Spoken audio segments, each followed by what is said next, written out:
رمضان المبارک کا تعارف کا خطبہ نبی کریم صلی اللہ تعالی علیہ وسلم کی زبانی۔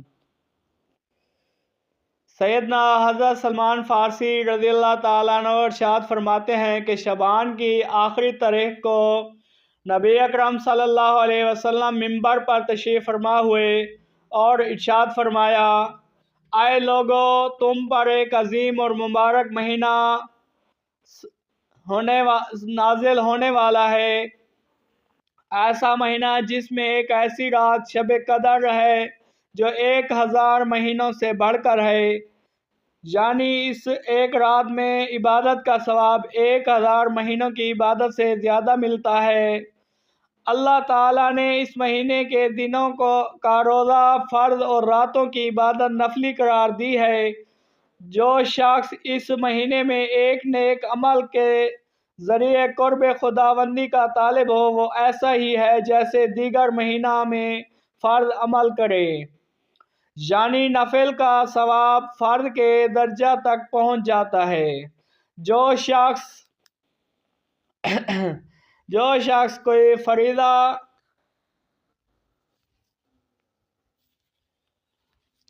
فریضہ بجا لائے، وہ ایسا ہے جیسے دیگر مہینوں میں 70 فرض ادا کرے، یعنی رمضان میں ایک فرض کا ثواب 70 گنا ہوتا ہے۔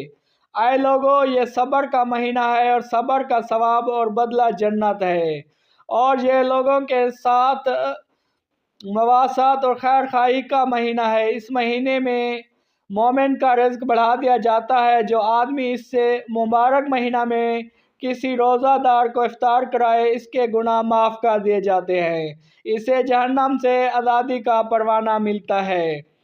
یہ سن کر صحابہ نے عرض کیا، اے اللہ کے رسول، ہم میں سے ہر آدمی اپنے اندر وسعت نہیں پا سکتا، وہ دوسرے کو باقاعدہ افطار کرائے اور اسی کے ثواب سے بہریاب ہو۔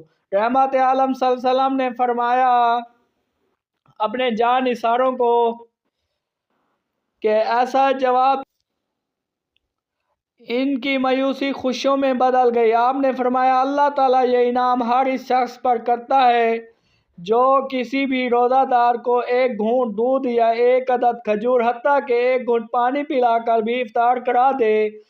ہاں، جو شخص روزہ دار کو پیٹ بھر کر کھانا کھلائے تو اللہ رب العزت اسے قیامت کے دن میرے حوض کے کوثر سے ایسا پانی پلائیں گے جس سے کبھی پیاس نہیں لگے گی، تاکہ وہ جنت میں ہمیشہ کے لیے داخل ہو جائے گا۔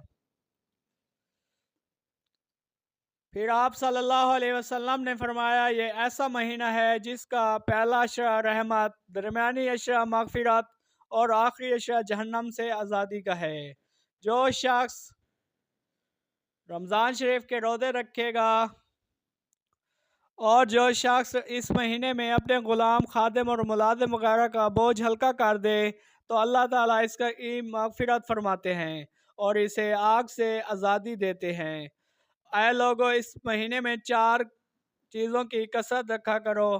پہلا کام کلمہ طیبہ، دوسرا استغفار، تیسرا جنت کی طلب اور چوتھا آگ سے پناہ کی